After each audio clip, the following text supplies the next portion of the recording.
Everyone, welcome back to your YouTube channel Faizan classes. आज से हम लोग क्लास 12th हिस्ट्री का अध्ययन करने वाले हैं, जिसका पहला चैप्टर है ईंट बनके तथा अस्थियां। तो यह इस चैप्टर का फर्स्ट पार्ट होने वाला है। तो देखते हैं ज़रा कि इसमें क्या क्या स्टडी करना है। तो इस अध्याय के अंतर्गत हम ये जानेंगे कि सभ्यता क्या होता है, हड़प्पा सभ्यता की खोज किस प्रकार हुई, हड़प्पा सभ्यता की ये भौगोलिक विशेषताएं, जीवन निर्वाह के तरीके, कृषि, पशुपालन, शिकार और मोहनजोदड़ो दुर्ग, माल गोदाम यानी कि अन्नागार, स्नानागार और निचला शहर की विशेषताएं, सड़कें, जल निकास प्रणाली, भवन निर्माण और अन्य विशेषताएं इस पार्ट में जानेंगे। और बाकी इस सभ्यता की बाकी विशेषताओं को हम इसके अगले पार्ट में जानेंगे। तो चलिए दोस्तों, वीडियो स्टार्ट करते हैं। सबसे पहला टॉपिक है कि सभ्यता किसे कहा जाता है। तो लोगों के एक ऐसे समूह को सभ्यता कहा जाता है जिनके रहन सहन, जीवन निर्वाह यानी कि जीवन जीने के तरीके, विचारधाराएं और मान्यताएं विशेष हों। अगला टॉपिक है कि विश्व की अन्य प्रमुख सभ्यताएं कौन सी हैं। तो 1920 से पहले ऐसा माना जाता था कि मिस्र की सभ्यता, मेसोपोटामिया की सभ्यता और चीन की सभ्यता विश्व की सबसे पुरानी सभ्यताओं में से एक है। परंतु फिर हड़प्पाई सभ्यता की खोज हुई और ये तब से यह भी विश्व की सबसे पुरानी सभ्यताओं में से एक बन गई। यानी कि सन 1920 से पहले मिस्र की सभ्यता, मेसोपोटामिया की सभ्यता और चीन की सभ्यता को ही सबसे पुरानी सभ्यता मानी जाती थी। लेकिन जब सिंधु सभ्यता की खोज हुई तो ये भी जो है पुरानी सभ्यताओं में गिने जाने लगी। आगे है कि आखिर हड़प्पा सभ्यता की खोज किस प्रकार हुई। तो आज से लगभग 160 साल पहले सन 1856 में पंजाब, वर्तमान पाकिस्तान के एरिया में जो पंजाब है, वहाँ रेलवे लाइन बिछाने का कार्य चल रहा था। उन स्थानों पर खुदाई की जा रही थी और इसी दौरान लोगों को कुछ पुरानी ईंट एवं अवशेष मिले। उस समय यह लोग समझ नहीं पाए कि इनका महत्व क्या है और रेल की पटरी बिछाने के कार्य को जारी रखा गया। सन 1861 में कोलकाता में भारतीय पुरातत्व विभाग की स्थापना की गई। पुरातत्व विभाग वह संस्था है जो एक देश के इतिहास से संबंधित जानकारियों की जांच करता है।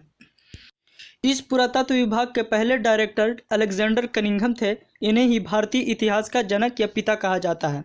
इसके बाद जॉन मार्शल 1902 से लेकर के 1928 तक पुरातत्व विभाग के डायरेक्टर बने। इन्हीं के दौर में हड़प्पा सभ्यता की खोज की गई। सन 1921 में जॉन मार्शल के नेतृत्व में दयाराम साहनी द्वारा हड़प्पा सभ्यता की खोज की गई। हड़प्पा सभ्यता को अलग अलग नामों से जाना जाता है। तो क्यों जाना जाता है, तो इसके कुछ कारण हैं, आइए देखते हैं। पहला है हड़प्पा सभ्यता। इस सभ्यता को हड़प्पा सभ्यता इसलिए कहा जाता है क्योंकि हड़प्पा नाम के स्थान से इस सभ्यता के शुरुआती अवशेष मिले। दूसरा, सिंधु घाटी सभ्यता या इंडस वैली सिविलाइजेशन। इस सभ्यता को सिंधु घाटी सभ्यता कहा जाता है क्योंकि यह सिंधु नदी के किनारे बसी थी। कांस्य युग सभ्यता। इस सभ्यता को कांस्य युग या कांस्ययुगीन सभ्यता इसलिए कहा जाता है क्योंकि इन्होंने तांबे में टिन मिलाकर कांस्य की खोज की थी। आगे है हड़प्पा सभ्यता की भौगोलिक विशेषताएं। तो इसका क्षेत्रफल लगभग 12,99,600 वर्ग किलोमीटर था। वर्तमान में देखें तो यह सभ्यता अफगानिस्तान, पाकिस्तान से होती हुई भारत में जम्मू कश्मीर से नीचे गुजरात और मध्य प्रदेश तथा उत्तर प्रदेश के कुछ हिस्सों तक फैली हुई थी। इस सभ्यता को त्रिभुज आकार वाली सभ्यता भी कहा जाता है क्योंकि यह त्रिभुजाकार क्षेत्र में फैली हुई थी। मेसोपोटामिया और मिस्र की सभ्यता हड़प्पा सभ्यता की समकालीन सभ्यताएं थीं। तो मेसोपोटामिया की सभ्यता और मिस्र की सभ्यता हड़प्पा सभ्यता की समकालीन सभ्यताएं थीं। यानी ये सभ्यताएं विश्व में एक ही समय पर थी। लेकिन जो चीन की सभ्यता थी वो हड़प्पा सभ्यता के समकालीन नहीं थी। आगे, हड़प्पा सभ्यता का काल 2600 से ईसा पूर्व से 1900 ईसा पूर्व तक माना जाता है। यानी कि 1900 ईसा पूर्व में इसका विकसित रूप समाप्त हो गया। लेकिन इसका काल जो है वो है 2600 ईसा पूर्व से लेकर के 1750 ईसा पूर्व तक लगभग। इस सभ्यता को त्रिभुज आकार वाली सभ्यता क्यों कहा जाता है, आइए हम इसे मैप से समझते हैं। यदि हम मानचित्र से हड़प्पा सभ्यता की विस्तार को देखें तो इसकी सबसे पश्चिमी सीमा सुतका गेंडोर जो कि पाकिस्तान में है और इसकी सबसे उत्तरी सीमा कश्मीर के मांडा में है जो कि चिनाब नदी के किनारे है, और इसकी पूर्वी सीमा आलमगीरपुर में है जो कि उत्तर प्रदेश में है, और इसकी जो सबसे दक्षिणी सीमा है वो दायमाबाद महाराष्ट्र में है। तो इस तरह से यह जो सभ्यता एक त्रिभुज आकार वाली सभ्यता का निर्माण करती है। ये पूरी की पूरी सभ्यता त्रिभुज आकार में फैली हुई है और इसके प्रमुख स्थल है हड़प्पा, मोहनजोदड़ो, चनहुदड़ो, धौलावीरा, लोथल, रंगपुर, बनावली, कालीबंगन इत्यादि। अब आगे देखते हैं हड़प्पा सभ्यता में निर्वाह के तरीके यानी कि जीवन जीने के क्या तरीके थे। तो कृषि, पशुपालन और शिकार। सबसे पहले कृषि। हड़प्पा सभ्यता के लोग मुख्य रूप से गेहूं, जौ, दाल, बाजरा, सफ़ेद चना आदि उगाते थे। सिंचाई के लिए नहरों एवं कुओं का प्रयोग करते थे। हड़प्पा की मोहरों में वृषभ बैल की जानकारी मिलती है। इससे अनुमान लगाया गया कि हड़प्पा के लोग खेत जोतने के लिए बैल का प्रयोग किया करते थे। कई जगहों पर हल्के प्रतिरूप भी मिले हैं जिससे यह पता चलता है कि खेतों में हल से जुताई की जाती थी। राजस्थान के कालीबंगन से जुते हुए खेत के प्रमाण मिले हैं जिन्हें देखकर लगता है कि दो अलग अलग फसलें उगाई जाती थी। हड़प्पा सभ्यता के लोग लकड़ी और पत्थर के बने औजारों का प्रयोग फसल कटाई के लिए किया करते थे। तो ये वृषभ बैल है जो कि वहाँ से चिन्ह मिला है इसका, और ये खेती के लिए औजार थे जो कि पत्थर के बने होते थे। जीवन निर्वाह में एक और आता था पशुपालन। क्या हड़प्पा के लोग पशुपालन करते थे? तो हड़प्पा स्थलों से मवेशी, भेड़, बकरी, भैंस तथा सुअर जैसे जानवरों की हड्डियां प्राप्त हुई हैं, जिससे पता चलता है कि यह लोग इन जानवरों को पालते थे। आगे शिकार। तो यहाँ पर मछली, पक्षियों एवं जंगली जानवरों की हड्डियां भी मिली है जिनसे अनुमान लगाया गया है कि हड़प्पा के निवासी जानवरों का मांस खाया करते थे। तो हड़प्पा के लोग जो थे वो कृषि भी क्या करते थे, पशुपालन भी करते थे और शिकार भी करते थे। अब हड़प्पा सभ्यता का एक प्रमुख शहर था यानी कि सबसे बड़ा शहर था मोहनजोदड़ो। आइए इसकी विशेषताएं देखते हैं कि इसकी क्या क्या विशेषताएं थी। तो मोहनजोदड़ो हड़प्पा सभ्यता के दो मुख्य शहरों में से एक था। इसमें पहला शहर हड़प्पा था जहाँ सर्वप्रथम खोदाई हुई थी, और दूसरा था मोहनजोदड़ो। तो मोहनजोदड़ो की विशेषताएं। यह हड़प्पा सभ्यता के सबसे मुख्य शहरों में से एक था। यह आधुनिक पाकिस्तान के लरकाना जिले में सिंधु नदी के किनारे है। इसका क्षेत्रफल लगभग 125 हेक्टेयर था। मोहनजोदड़ो नगर को मुख्य रूप से दो भागों में बांटा गया था। तो दुर्ग और निचला शहर में इसे बांटा गया था। दुर्ग आकार में छोटा था, इसे ऊंचाई पर बनाया गया था। दुर्ग को चारों तरफ से दीवार से घेरा गया था। यह दीवार ही इसे निचले शहर से अलग करती थी। निचला शहर आकार में दुर्ग से बड़ा था। यह सामान्य लोगों के लिए बनाया गया था। यहाँ की मुख्य विशेषताएं जल निकास प्रणाली थी।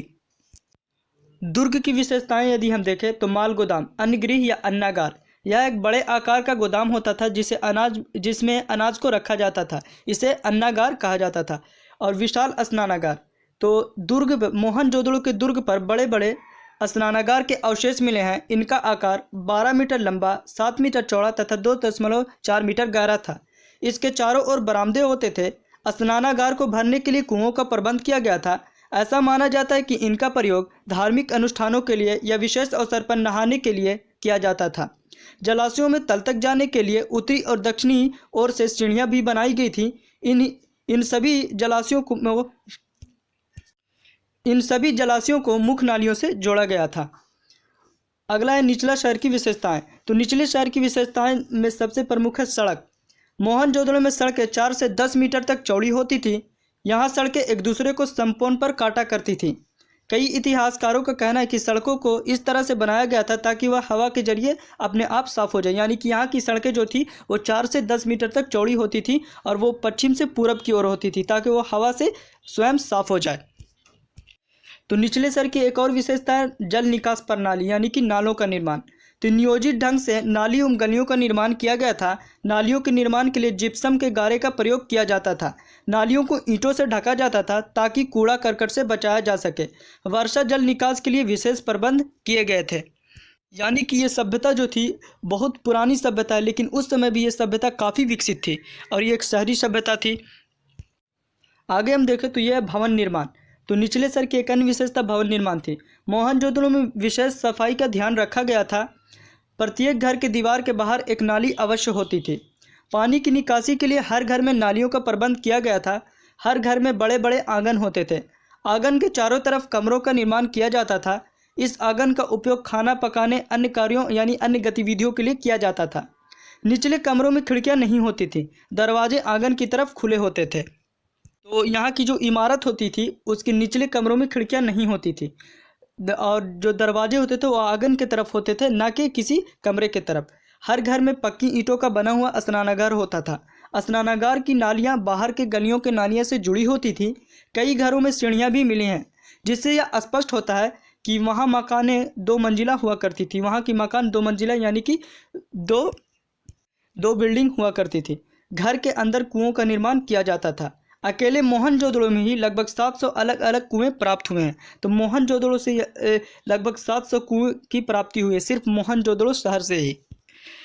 इसके अलावा इसकी हम अन्य विशेषताएं देखें तो इसके अंतर्गत यात्रियों के लिए सराय का निर्माण किया गया था, यानी जो यात्री होते थे उनके ठहरने के लिए सराय का निर्माण किया गया था।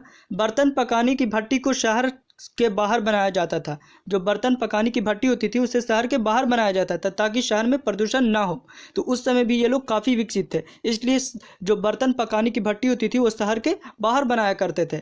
गलियों का निर्माण इस तरीके से किया गया था ताकि सूर्य की रोशनी कोने कोने तक जा सके। रात को सुरक्षा के लिए पहरेदार तैनात किए जाते थे और कूड़ों को नगर से बाहर गड्ढों में दबाया जाता था ताकि शहर में प्रदूषण ना हो। तो यह सभ्यता उस समय बहुत पुरानी सभ्यता थी, लेकिन उस समय भी यह सभ्यता काफ़ी विकसित थी। तो आशा करता हूँ कि ये सारे टॉपिक आपको समझ में आया होगा। समझ में आया तो इसे लाइक करें और दोस्तों के पास शेयर करें।